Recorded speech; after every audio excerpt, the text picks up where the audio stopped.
I'm delighted to introduce Richard Owen, founder of OCX Cognition. While Richard was CEO at Satmetrics, his team, with Fred Reichheld, led the development of the Net Promoter Score methodology, one of the most widely used approaches for measuring customer experience. Who would have thought that one of the inventors of Net Promoter Score would now question its value, even to say it's dead? Richard is an industry legend. Find out how he sees the future of Voice of the Customer programs. Hi, I'm Richard Owen. Welcome to the presentation about Net Promoter Score, how to truly listen to your customers for customer-led growth with the rather provocative assertion that NPS is dead, which you might find odd coming from a team that's so closely associated with the creation of Net Promoter Score in the first instance. With that in mind, let me make our case here up front. We think NPS was a breakthrough methodology, certainly in 2003 when it was first introduced. But subsequent technologies, methodologies associated with NPS have really failed to keep pace with the needs of a fully digital, competitive customer environment. We think that creates an opportunity for next generation approaches. And those next generation approaches can dramatically impact the benefit for both customer retention, risk management, speed of execution across the entire organization, and getting the whole team pulling together on CX. And that's what we're going to talk about today. But let's start with going back to 2003 when NPS really started going. And what happened back in 2003 was that there was essentially something of a breakthrough insight. Customer experience, as it turns out, does have a major impact on financial performance, and companies that led in CX enjoyed significant competitive advantages, both in revenue, profitability, cost to serve. In fact, our research at the time showed very clearly linkage between all kinds of growth across multiple industries, which really illustrated this strong correlation between NPS and financial performance. That, I think, spawned a belief amongst many companies that the customer imperative became competition through customer experience.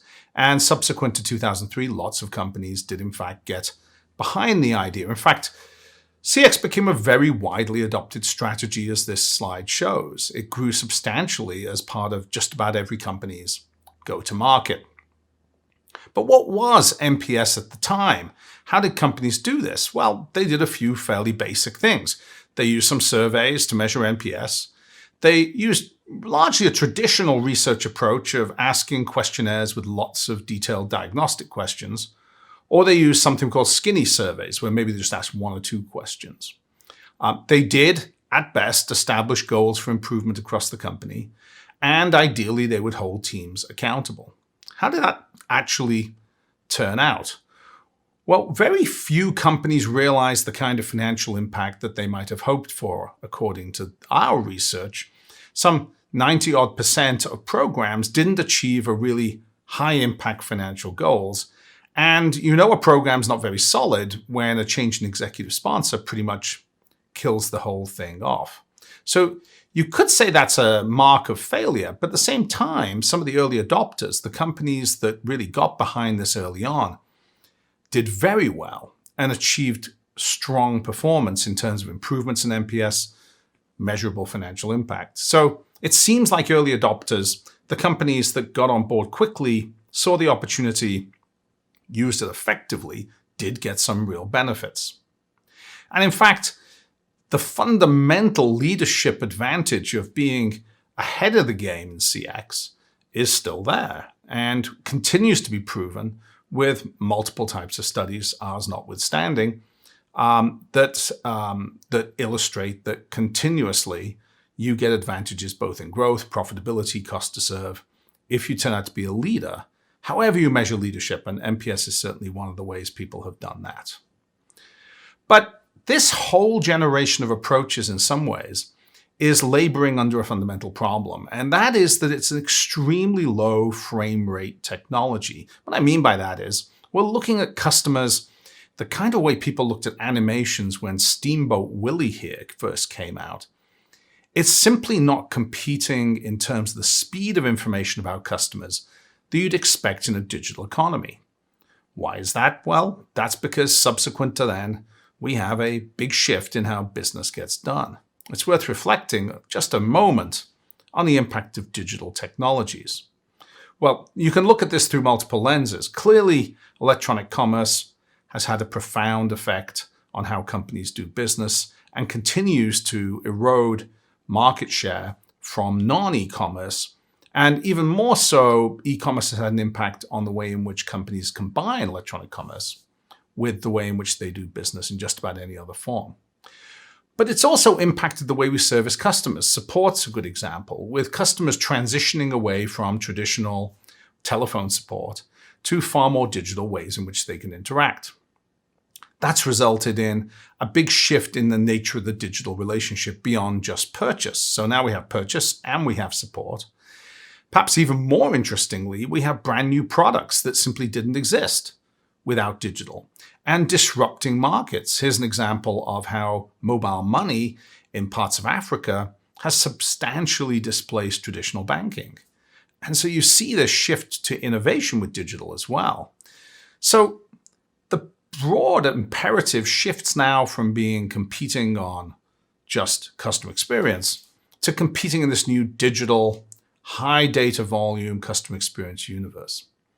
And that's where traditionally things have slowed down. How do you compete in that environment? Well, 2 or 3 things you need to do really well. You first of all need to recognize that financials have been reshaped. That means we're moving away from traditional measures like EBITDA, and we're looking at customer lifetime value. And that may seem like a subtle change in the way financials work, but it fundamentally changes the way we think about the value of customers. So it's quite profound in how it changes economics. In fact, companies that are stuck in a universe where they are really unable to escape the gravity of short-term financials tend to get outflanked by companies who have the advantage of being able to focus on these lifetime value economics. And that's part of the story behind why Amazon was so successful. At the same time, companies want to capitalize on digital. And the pandemic of recent months has accelerated companies' awareness that they needed to be effective in digital. Although in many instances, digital has been a multi-year mission that companies that have been laggards in simply can't catch up at short notice. Furthermore, people's definition of digital has changed a lot over the years. In other words, we need to get to high-speed business. We need to get to high data, high speed.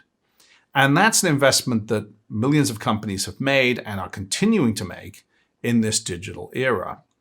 The challenge is our VOC, our traditional NPS program, isn't catching up with that digital era. Many companies and many CX programs are still stuck in a 2003 frame rate model where the amount of information they have on their customers is simply so wholly inadequate.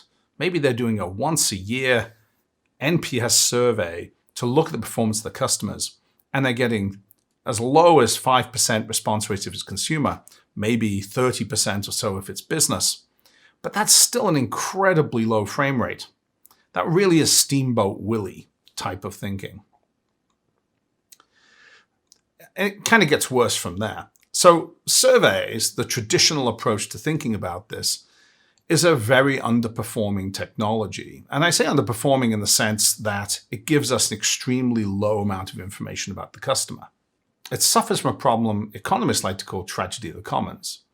And what this means is that resources that are freely available tend to get overused. Well, what's freely available here is, in theory, the time of your customers. So we all survey more and more and more because surveying costs are essentially down to zero. And yet customers aren't responding anymore. In fact, if anything, they're responding less. So the consequence is that there will be a substantial drop in the effectivity of surveys because of this demand for customers' time becoming almost infinite and supply becoming finite or actually going backwards. So surveying as a technology, and having been in the survey technology industry for a long time, is a bit of a buggy whip technology in some ways, meaning it's a technology set from the 60s, clipboards, just sort of updated to the web.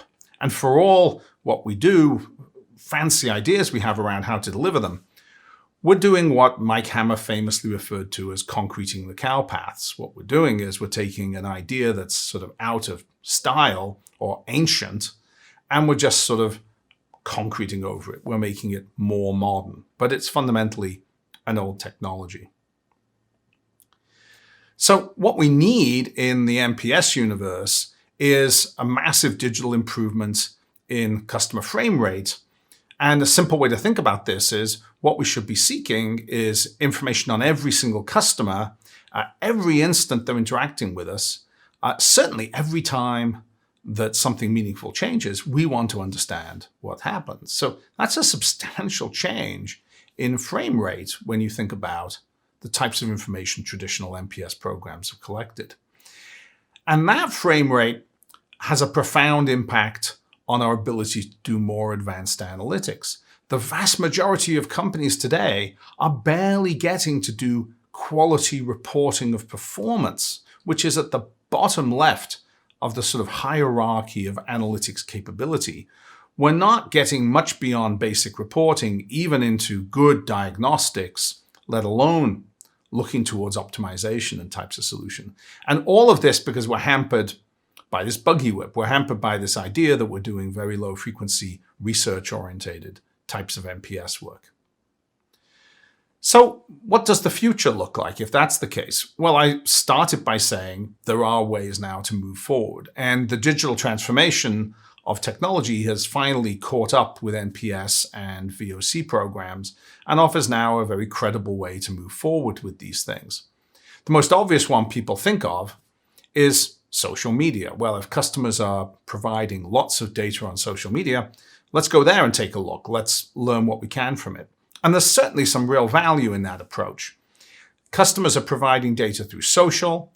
They're also providing data directly through contact centers. So contact centers who can transcript, encode, and parse the types of information they're getting in conversations with customers can learn a lot from that. The challenge with any of this information, whether it comes via social or a contact center, is that it suffers from a couple of really big problems. First of all, there's a massive bias. It's information coming from a select group of customers, not necessarily all customers. In fact, worse than that, a lot of this information is very contextual. It's information around a support transaction, for example. Well, that's not quite telling you how the customer truly feels about your product and service. It's telling you how your customer feels about support. So there's real limitations to this. In many business-to-business companies, the idea of measuring social interactions is just not viable at this point.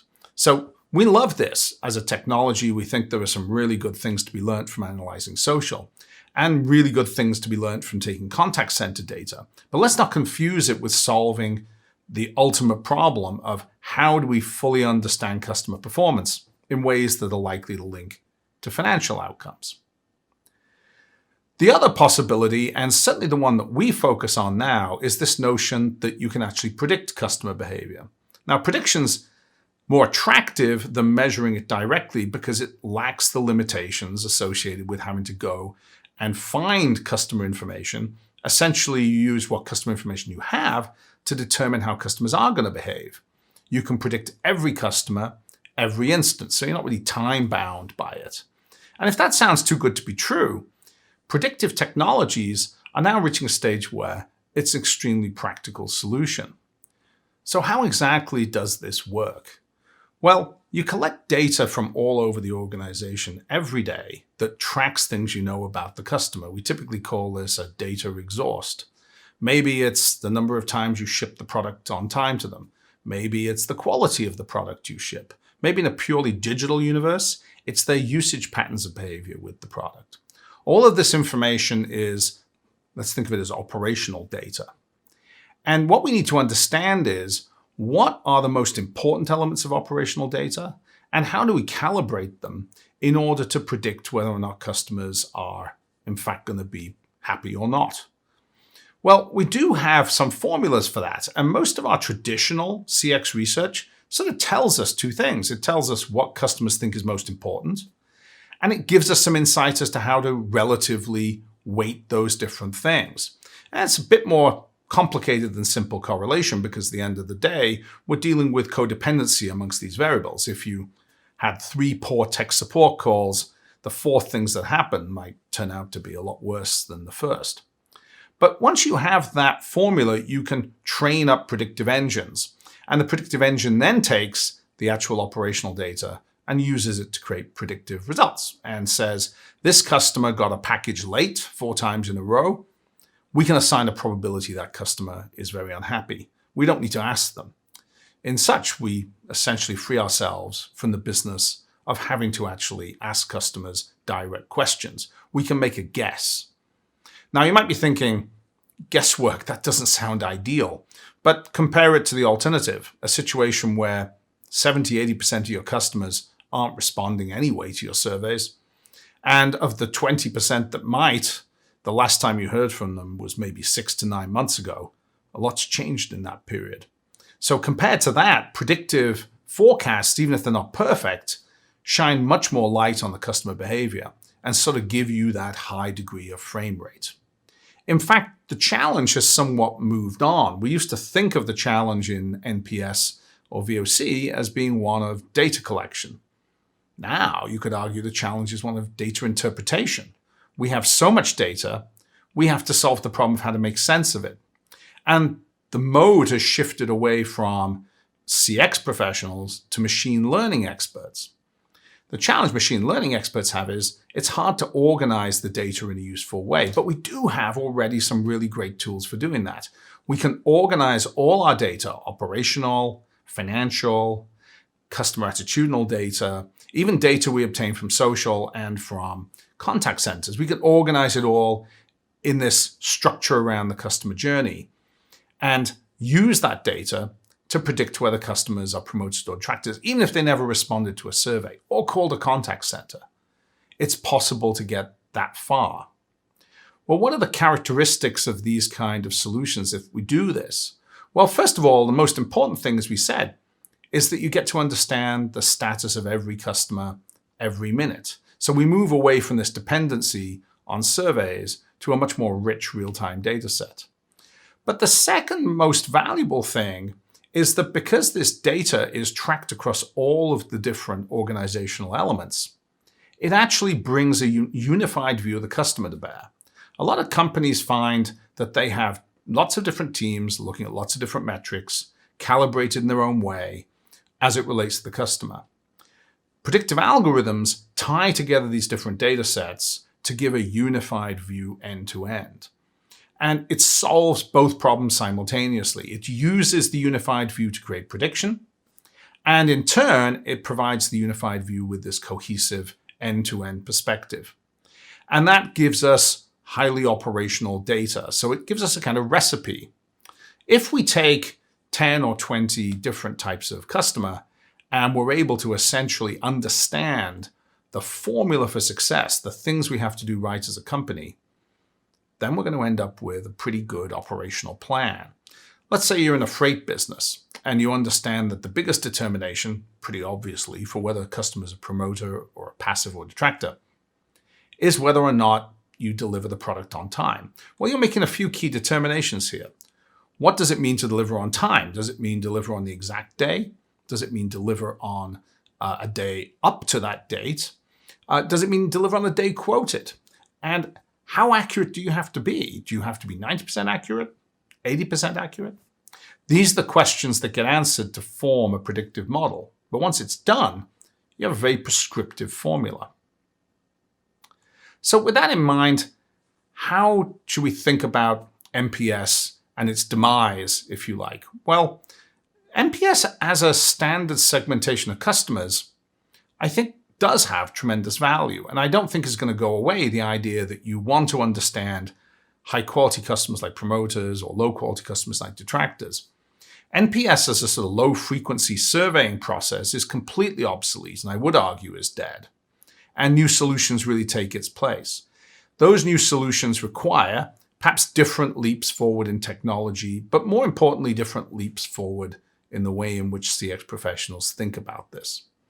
If we can do that, you can expect that, as with the first wave, 70-80% of the benefits accrue to those early adopters that see the next generation of VOC technologies and programs and go forward with them in front of the herd.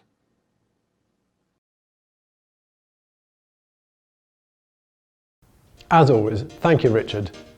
If you could reach into the mind of each and every customer, what could you learn, and how would you change your offering? My thanks, Richard, for provoking us all to think. Now, let's continue the Customer Catalyst Conference.